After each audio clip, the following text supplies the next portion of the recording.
At 39 years old, Damon Hayes knew the precise sound of a system under strain. As an HVAC technician in Charleston, South Carolina, he could diagnose a failing compressor by its groan, a refrigerant leak by its faint, desperate hiss. His own life, however, had been making those same noises for months, and he had failed to notice. He earned a steady, honest $61,000 a year, a salary that felt solid under his feet, but seemed to evaporate in the high-ceilinged rooms of the $740,000 James Island duplex he shared with his wife, Simone.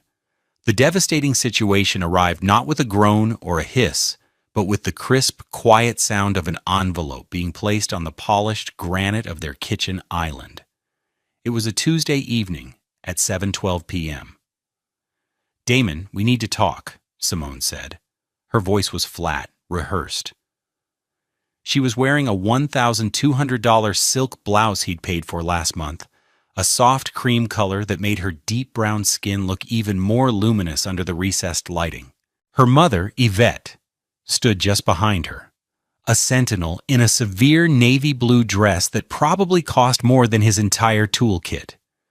Yvette's presence was a constant pressure in their home, a subtle weight on every conversation, every decision. Damon looked down at the envelope. It was from a law firm he'd never heard of. His name was typed neatly on the front. He wiped his hands on his work pants, a habit that always earned a faint sigh from Simone. He felt a familiar weariness settle into his bones. He'd just finished a grueling 14-hour day, wrestling a 5-ton commercial unit on a rooftop in the sweltering Charleston heat. All he wanted was a shower and a quiet meal. "What is this?" he asked, his voice rough with fatigue. "It's for the best," Simone said, not answering the question. She wouldn't meet his eyes, focusing instead on a point just over his shoulder. Yvette stepped forward, her heels clicking with sharp authority on the imported Italian tile. "Don't play dumb, Damon. It's over. Simone is filing for divorce." The words hung in the air, thick and suffocating as summer humidity. Damon felt the blood drain from his face. Divorce. He looked from his wife's averted gaze to his mother-in-law's triumphant smirk. Yvette, a woman whose entire philosophy was built on marrying well and leveraging better, looked like she had just closed the most profitable deal of her life.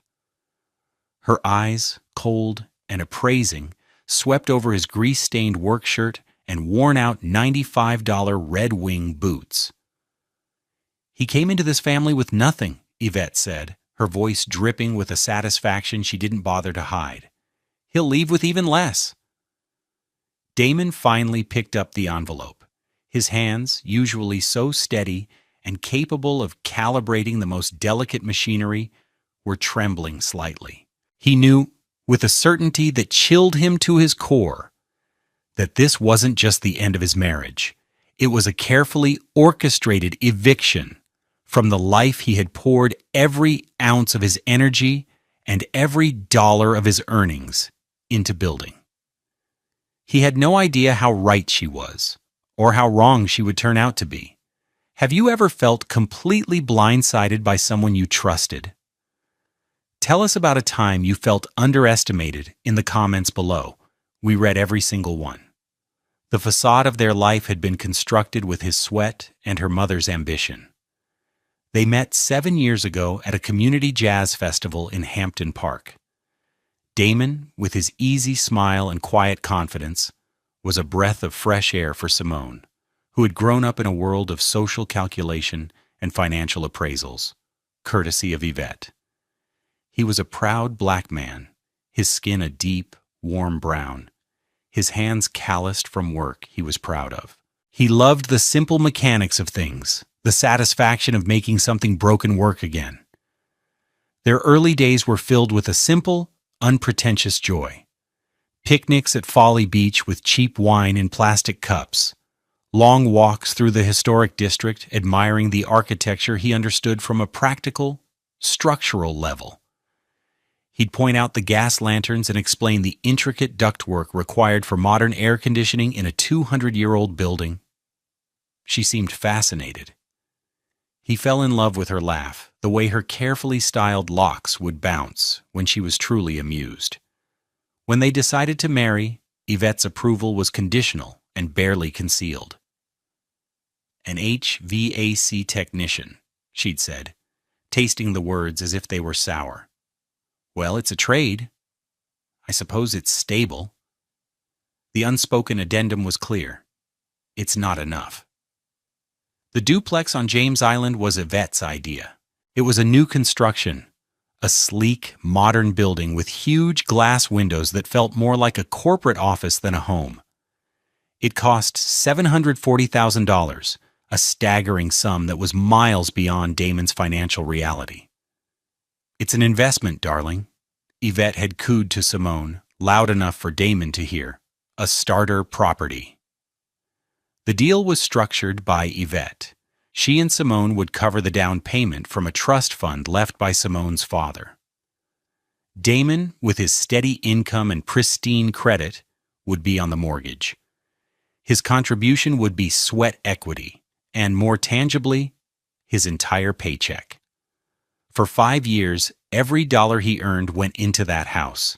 He took every overtime shift, every weekend emergency call. His $61,000 salary was deposited directly into a joint account from which the mortgage, the bills, and Simone's increasingly expensive lifestyle were paid. He paid for the $15,000 custom cabinetry in the kitchen. He paid for the $8,000 landscaping package, with its perfectly manicured gardenias and Japanese maples. He paid for the bi-weekly cleaning service that cost $400 a month. He personally installed the top-of-the-line, $12,000 Train HVAC system, saving them thousands in labor. The money he made fixing other people's air conditioners was used to keep his own home at a perfect, climate-controlled 72 degrees. The duplex was legally owned by Simone, a detail Yvette had insisted upon for liability reasons. Damon was on the mortgage, making him responsible for the debt, but not on the deed, giving him no claim to the asset. When he'd questioned it, Simone had been dismissive. "It's just paperwork, baby. We're a family. What's mine is yours." He had believed her.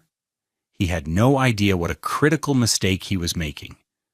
He remembered one Saturday afternoon, about a year ago. He was on his back under the sink, fixing a leak in the garbage disposal. Yvette and Simone were in the living room, flipping through a magazine. He could hear their conversation clearly. "This villa in Tuscany looks divine," Simone had said. "A 2-week trip would be about $20,000. "We can make it work," Yvette replied smoothly. "We'll just move some money from the household account. Damon won't even notice. He never looks at the statements." Lying under the sink, with dirty water dripping on his face, Damon felt a cold knot form in his stomach. He was just a utility. The human equivalent of the humming refrigerator or the silent, efficient HVAC unit. Essential for comfort, but utterly ignored until something broke. He finished the repair, wiped his hands, and said nothing.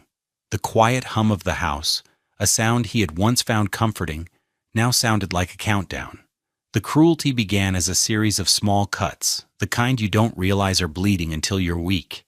Yvette's comments were the sharpest blade. She never spoke to Damon directly, but rather about him, as if he were a piece of furniture or a slow-witted pet. One evening, they hosted a dinner party for Simone's friends, a collection of lawyers, real estate developers, and boutique owners. Damon had spent the day cleaning the patio and setting up the expensive outdoor furniture he'd assembled himself. He was grilling steaks, the smoke clinging to his clothes. When he brought a platter into the dining room, he overheard Yvette speaking to a woman in a $2,400 Burberry dress. "Oh, Damon is just wonderful," Yvette said with a wide, false smile. "So handy. It's a blessing to have someone around who can fix things. We don't have to call for help like common people." The woman glanced at Damon, her eyes flicking over his simple button-down shirt and jeans, a flicker of pity in her expression, before she turned back to Yvette. Damon felt his face burn with humiliation. He wasn't a husband in that moment. He was the groundskeeper. Simone, who once would have defended him, just gave a little laugh and changed the subject.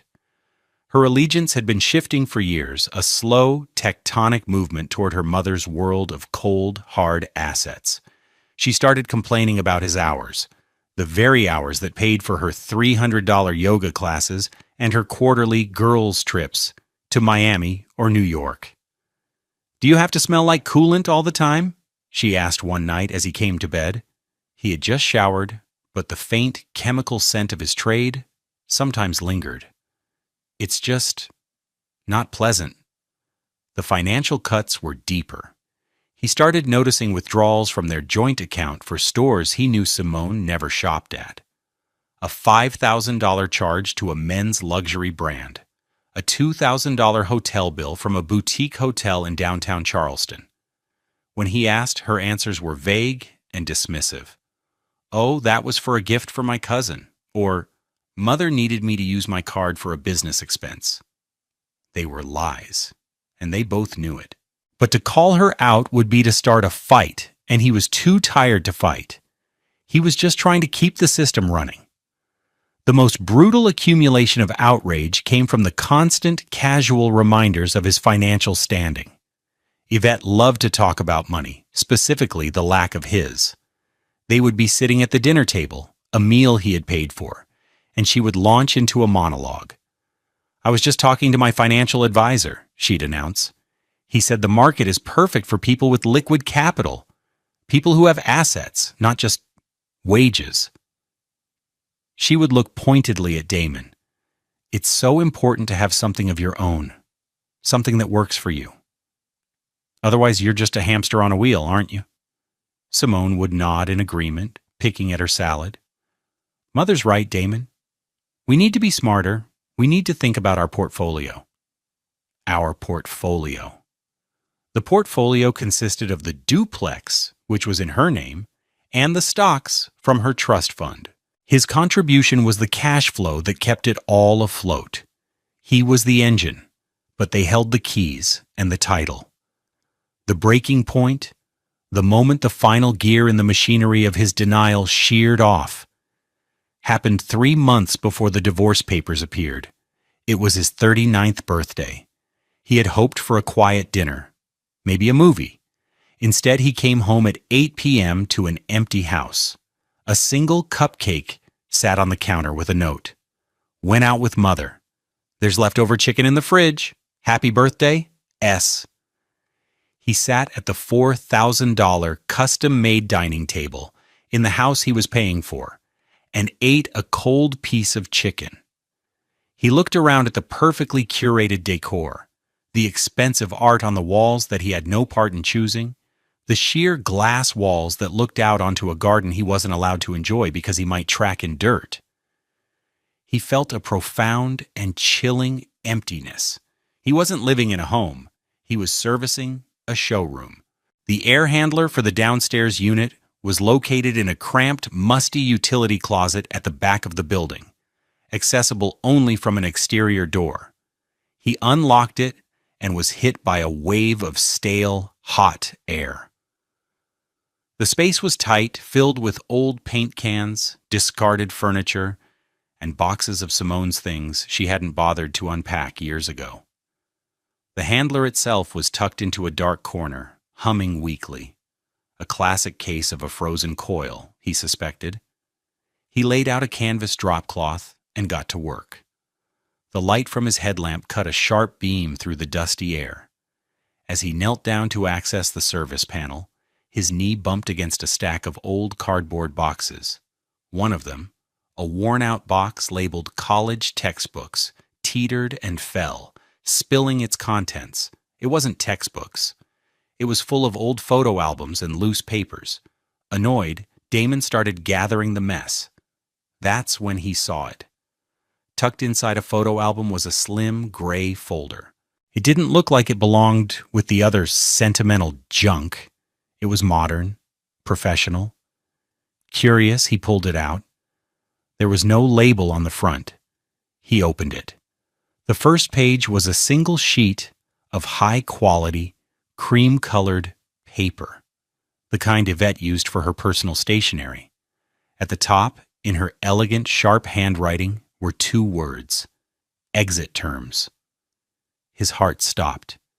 He felt the air leave his lungs, a sudden, painful vacuum. His hands began to shake as he read the list that followed. It was a methodical, step-by-step plan for his financial ruin. 1. File for dissolution, rush. The word rush was underlined twice. Goal: finalize before end of Q4 for tax purposes. 2. Asset declaration, James Island duplex, $740,000 value, S sole owner.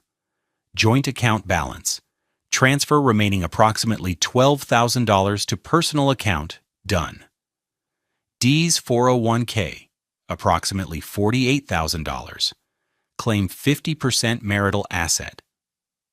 D's truck and tools. Lowball value. Offer to let him keep them. 3. Liability mitigation. Critical. All contributions from D to be classified as gifts. Assemble gift letters, backdated, for all major transfers. Have S sign. Total gifts from D over 5 years, approximately $312,000. Legal argument: D contributed to household expenses in lieu of rent. No equity. 4. Negotiation stance.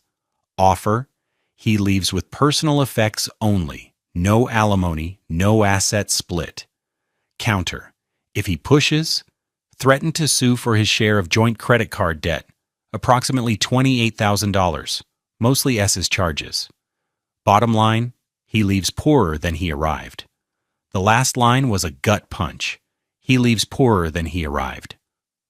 It wasn't just a divorce. It was a corporate takeover of his life. The $312,000, his overtime, his weekend work, his life savings, had been meticulously recategorized as a gift. A present he had unknowingly given to the woman who was now kicking him out. The backdated letters, the rushed filing, the threat of suing him over debt she had accrued. It was all there, a blueprint for his destruction. He felt a wave of nausea. The air in the closet was thick and hot, and he couldn't breathe. He leaned his head against the cool metal of the air handler. The faint, sick hum of the machine felt like the sound of his own life grinding to a halt. He sat there for a long time, in the dark, dusty closet, the beam of his headlamp illuminating the cruel, neat handwriting on the page. The world he thought he knew had been a lie. A long, expensive, and carefully documented lie. He had no idea what was coming for them.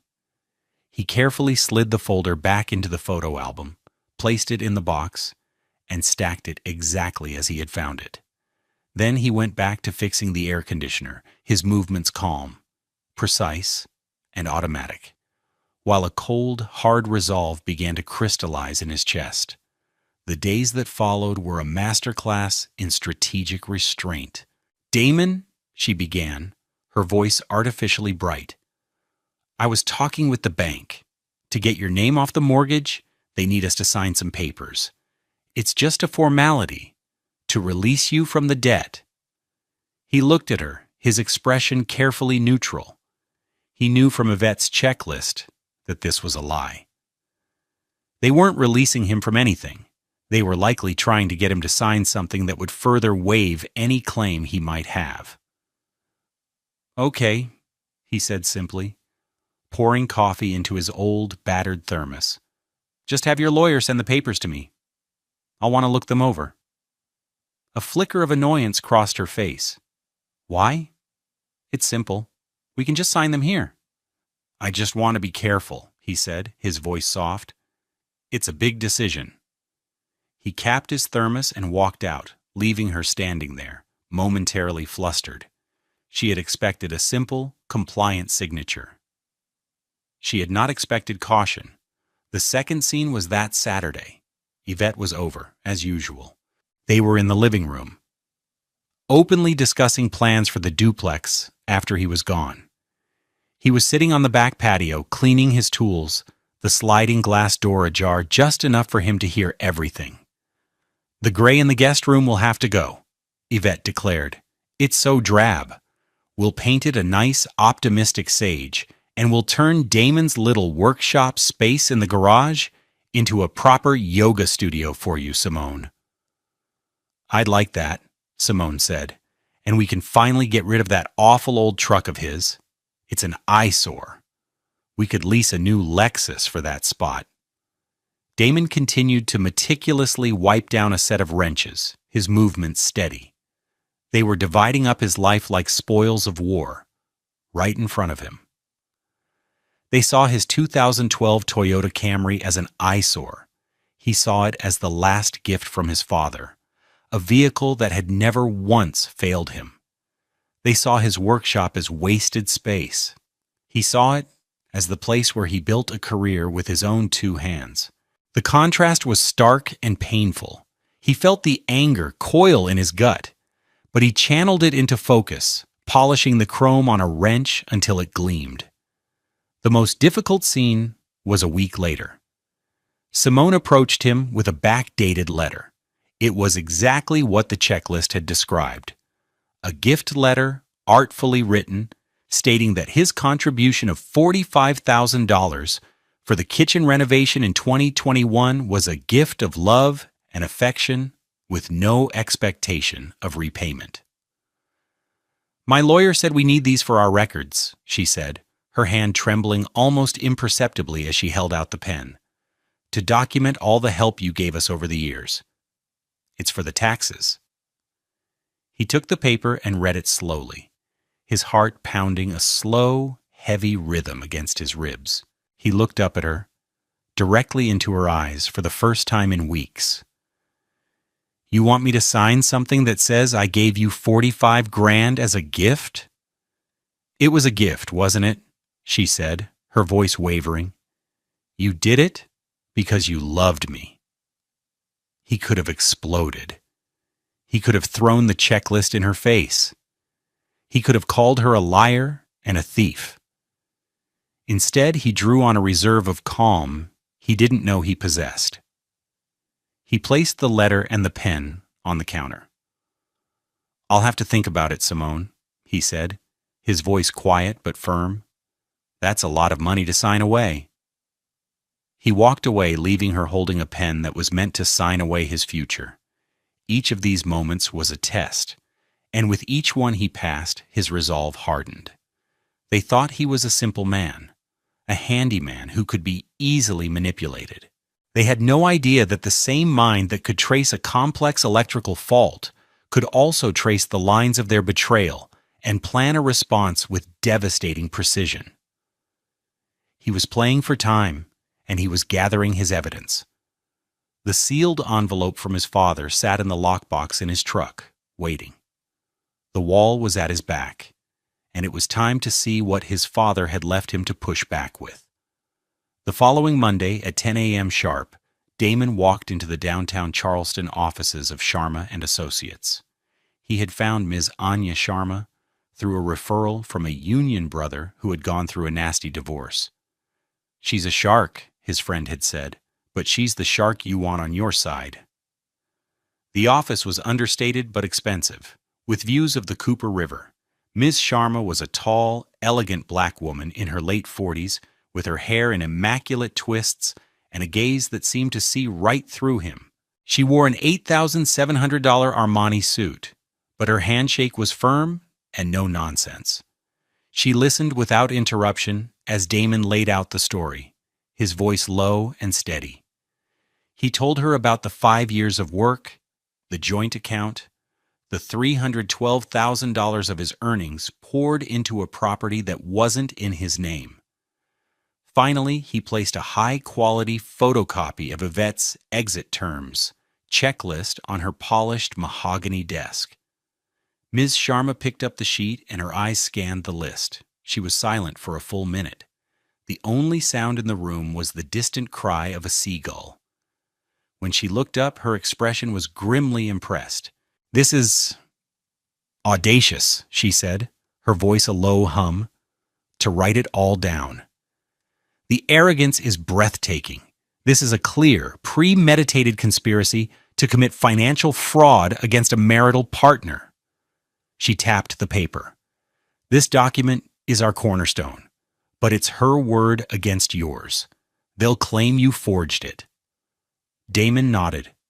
I know, but I have something else. He reached into his satchel and pulled out the old, sealed manila envelope. The paper was yellowed with age, his father's familiar, blocky handwriting on the front. For Damon, to be opened when your back is against the wall. He explained what his father had told him. Ms. Sharma watched him, her professional composure softening with a flicker of empathy. May I? She asked, gesturing to the envelope. Damon slid it across the desk. He told me to open it with a lawyer present. With a sterling silver letter opener, Ms. Sharma carefully slit the top of the envelope. She reached inside and pulled out a single folded document. It was thick, heavy paper. An official deed recorded with Charleston County 15 years ago. She unfolded it and began to read, her eyes widening slightly with each paragraph. She read for another long minute, then looked up at Damon, a slow, dangerous smile spreading across her face. Mr. Hayes, she said, her voice charged with a new energy. Your father was an exceptionally clever man. What is it? Damon asked, leaning forward. 15 years ago, before this duplex was even a blueprint, your father bought a small, undeveloped parcel of land on James Island, a quarter-acre plot that was considered undesirable because it was oddly shaped and had some zoning restrictions. He paid cash, $18,000. She paused, letting the information sink in. The developers who built your duplex bought up all the land around it, but for some reason, the title search on this specific parcel never caught your father's purchase. Maybe a clerical error, a lazy paralegal, who knows? They built the duplex, a $740,000 structure straddling two parcels of land, one they owned and one they did not. She slid the deed across the desk. This deed states that your father, David Hayes, was the sole owner of record for parcel 7B-14, and his will, which I've just pulled up on my system, states that upon his death, all real property transfers directly to you, his only son. Damon, Sharma's smile was razor sharp. It means their primary asset, the $740,000 duplex, is an illegal structure built on land you own. It means they have no legal right to be there. It means that instead of them kicking you out, you are in the legal position to have them bulldozed. She leaned back in her chair. It means, Mr. Hayes, that the negotiation is about to change. We will not be responding to their divorce filing. We will be setting the terms of our own. The mediation they scheduled for next month, we will attend, and we will bring this. The plan was simple and devastating. They would let Simone and Yvette walk into the mediation, believing they held all the cards. They would let their lawyer present their insulting offer, and then, at the moment of their highest confidence, Ms. Sharma would present the deed. Not as a threat, but as a statement of fact. Damon's quiet, courtroom-grade composure now had a foundation of solid rock. He paid Ms. Sharma's $10,000 retainer without flinching. It was the best money he had ever spent. What's the most brilliant move you've ever seen someone make when they were cornered? Share your stories. We're creating a community of survivors here. The day of the mediation arrived cloaked in a gray Charleston drizzle. The weather matched Damon's mood, calm, controlled, but with a storm waiting to break. The meeting was scheduled for 2 p.m. in a sterile conference room in a glass tower on Calhoun Street. The view was of the harbor, but the atmosphere inside was airless and tense. Damon wore his best suit, a simple navy one he'd bought for his father's funeral. It cost $300, a stark contrast to the designer labels he knew would be on display. Beside him, Ms. Sharma was a portrait of calm authority, her leather briefcase containing the documents that would detonate the entire proceeding. Simone and Yvette arrived at 2:05 p.m., fashionably late. Simone wore a severe black dress looking pale and nervous. Yvette, however, was in her element. She wore a vibrant red power suit, a slash of color against the room's muted tones. She carried a $4,000 Hermes handbag like a weapon. Their lawyer, a slick man named Marcus Thorne, greeted them with an overly familiar smile. They sat on one side of the long, polished table. Damon and Ms. Sharma sat on the other. The mediator, a tired-looking woman in her 60s, began with the standard preamble about finding common ground. Yvette looked bored, tapping her perfectly manicured nails on the table. "Perhaps we can begin with Mr. Thorne presenting his client's initial proposal," the mediator said. Thorne cleared his throat and slid a folder across the table. "It's quite straightforward," he began, his voice smooth and condescending. "My client, Miss Simone Dubois, is the sole owner of the marital property at 1 James Island Drive. Mr. Hayes resided there as her spouse. Over the course of the marriage, Mr. Hayes made several financial contributions to the household. My client is prepared to classify these contributions, totaling approximately $312,000, as generous gifts, for which she is very grateful." He paused, letting the insult land. Damon kept his face a perfect mask of neutrality, his hands resting calmly on the table in front of him. "Therefore," Thorne continued, "our proposal is as follows. Mr. Hayes will vacate the property within 14 days. He will retain his personal vehicle, his tools, and his personal effects. Ms. Dubois will assume all marital debt." He conveniently left out that it was her debt. "And will make no claim on Mr. Hayes's modest 401k plan. We believe this is an exceedingly generous offer that will allow both parties to move on amicably." Yvette smiled, a tight, satisfied curl of her lips. She looked at Damon, her eyes glittering with victory. This was her masterpiece, the culmination of her plan, the moment she would finally excise the blue-collar handyman from her daughter's pristine, high-value life. The mediator looked at Ms. Sharma. "And your response?" Ms. Sharma didn't even glance at the folder Thorne had passed over. Instead, she opened her own briefcase and removed 2 items, a certified copy of the deed and a large, color-printed plat map of the James Island property. She placed them side by side in the center of the table. "Our response," Ms. Sharma said, her voice clear and cutting through the smug atmosphere, "is to reject your client's fraudulent and insulting proposal, and to present this." Thorne leaned forward, squinting at the documents. "What is this?" "This," Ms. Sharma said, tapping the deed, "is a title document recorded with Charleston County for Parcel 7B-14, which, as you can see from this plat map, constitutes the eastern 48% of the land upon which your client's duplex is built. This deed names Mr. Damon Hayes as the sole and uncontested owner of that land." Silence. A profound, echoing silence filled the room. Thorne stared at the document, his mouth slightly agape. Simone's brow furrowed in confusion, looking from the map to her mother. It was Yvette who spoke first, a short, sharp laugh. "That's ridiculous. It's impossible. We have a clear title for our property." "You have a clear title for your parcel," Ms. Sharma corrected, her tone icy.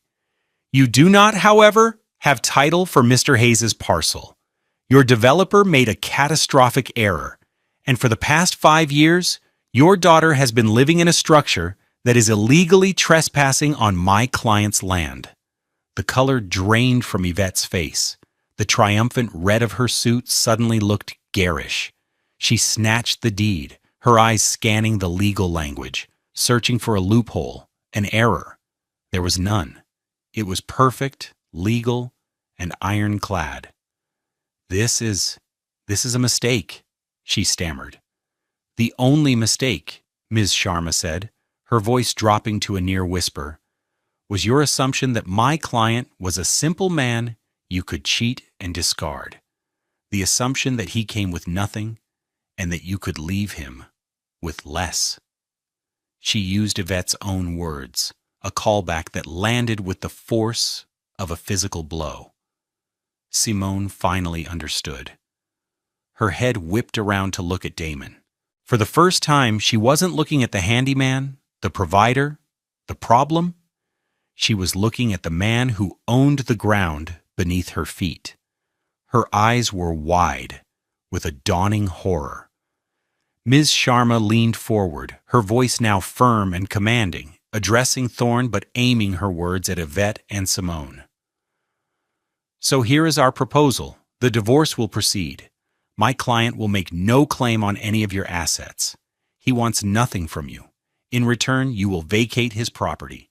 You have 30 days to move the entire structure of the duplex off of his land. If, at the end of 30 days, the trespass is not rectified, my client will file for an injunction and have the structure removed himself. All costs, of course, will be billed to you. Thorne was white as a sheet. You can't just evict them. The house, Ms. Sharma interrupted, is an illegal encroachment. It has zero value where it sits. My client is being exceedingly generous by giving you 30 days. The alternative is that he begins charging you a land lease fee. Let's say $10,000 a month, retroactive for the past 5 years. That comes to $600,000. I advise you to take the first offer. Yvette made a choked sound. $600,000. The number was an impossible, suffocating weight. Her entire scheme, her beautiful, perfect plan to fleece her son-in-law, had not just failed. It had backfired in the most spectacular and devastating way imaginable. She looked at Damon, her face a mask of disbelief and fury. He met her gaze, his expression no longer neutral. It was calm, it was quiet, and it was absolute. It was the look of a man who had won. The strike had landed. The immediate aftermath was chaos contained within the 4 walls of the conference room. Yvette shot to her feet, her face contorted with rage. "This is extortion! It's a trick! You can't do this!" she shrieked, pointing a trembling finger at Damon. "Please control your client, Mr. Thorne," Ms. Sharma said calmly, not even raising her voice. Simone just sat there, utterly broken. Tears streamed silently down her face, ruining her expensive makeup. She was staring at the plat map as if it were a death sentence. The entire foundation of her life, the financial security, the social standing, the beautiful home, had been a mirage built on a catastrophic mistake. It was all built on Damon's land. Damon himself said nothing. He simply watched the woman he once loved and the mother who had orchestrated his ruin completely unravel.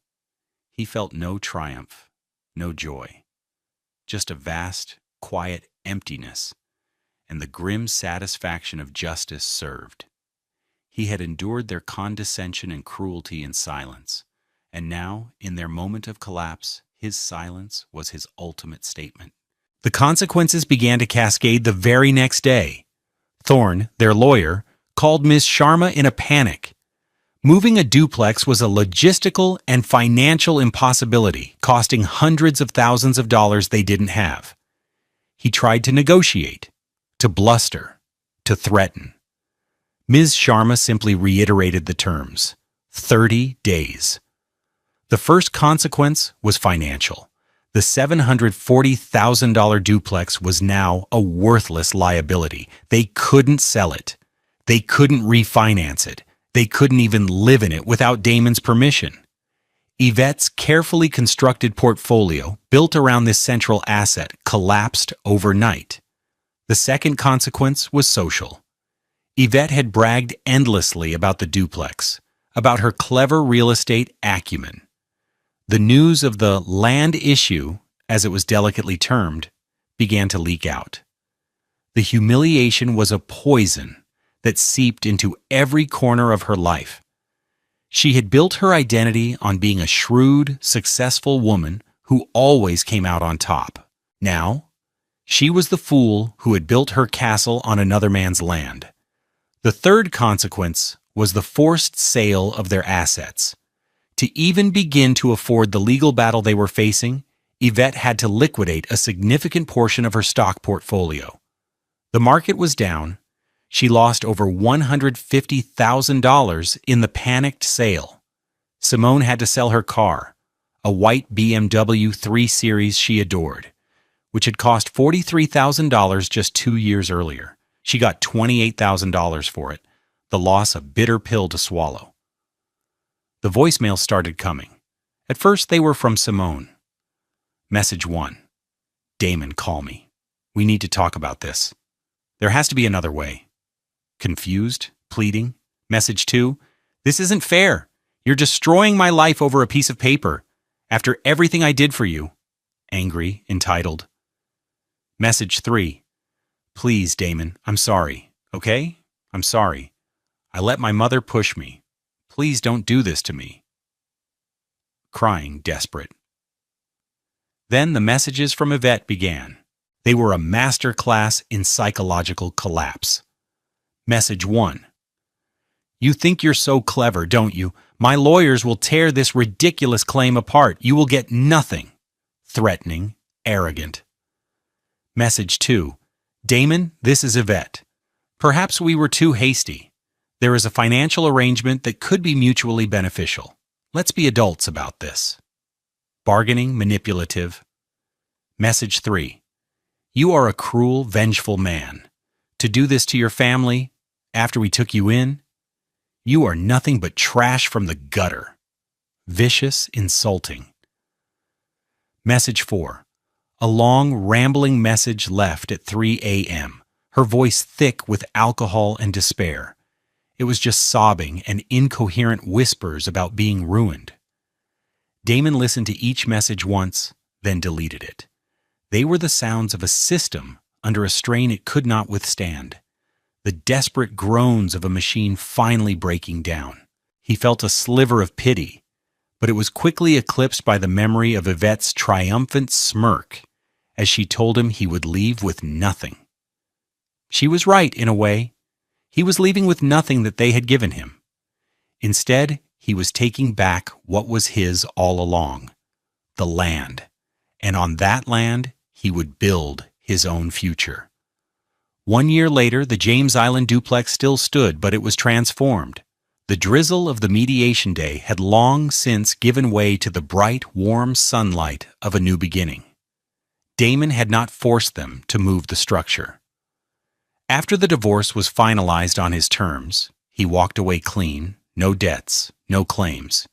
He had made Simone and Yvette a final, non-negotiable offer. They could sell him the structure of the duplex for its assessed value, minus the backdated land lease payments they legally owed him. It was a fraction of what they thought it was worth, but it was their only option besides bankruptcy. They took the deal, their signatures on the closing documents a final act of surrender. The ground floor of the building, once a rental unit generating income for Simone, was now the bustling headquarters of Hayes Precision HVAC and Training. Damon had poured his energy and a modest business loan into creating the company he'd always dreamed of.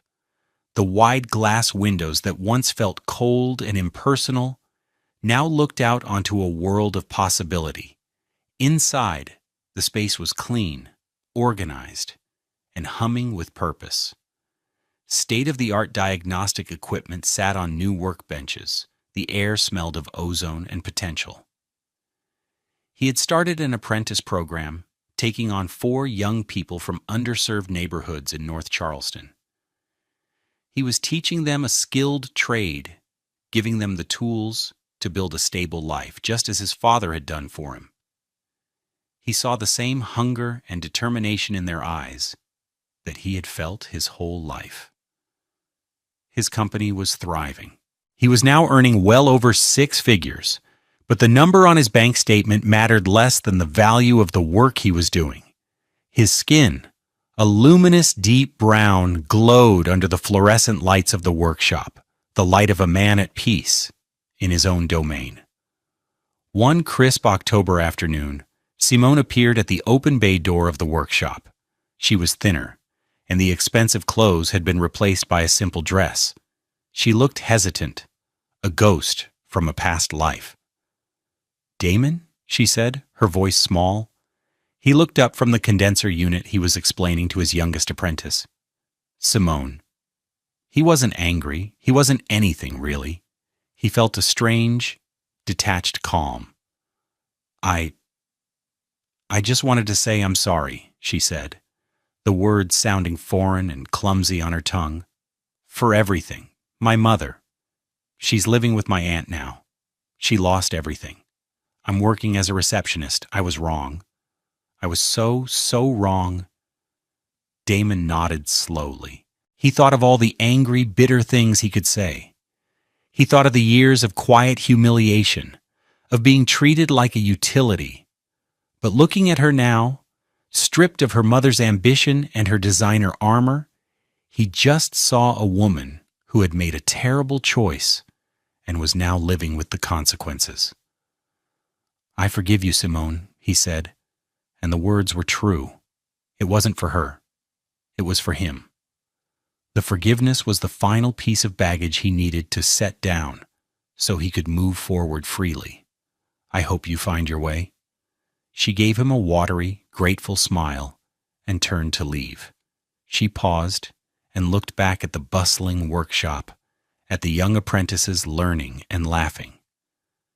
"You built something real here, Damon," she said. "Yes," he replied. "I did." As he watched her walk away, he knew his life was a testament to a simple truth. True wealth isn't about the assets you acquire or the numbers in an account.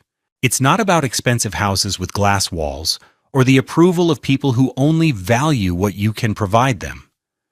True wealth is built, not bought. It is the skill in your hands, the knowledge in your head, and the character in your heart.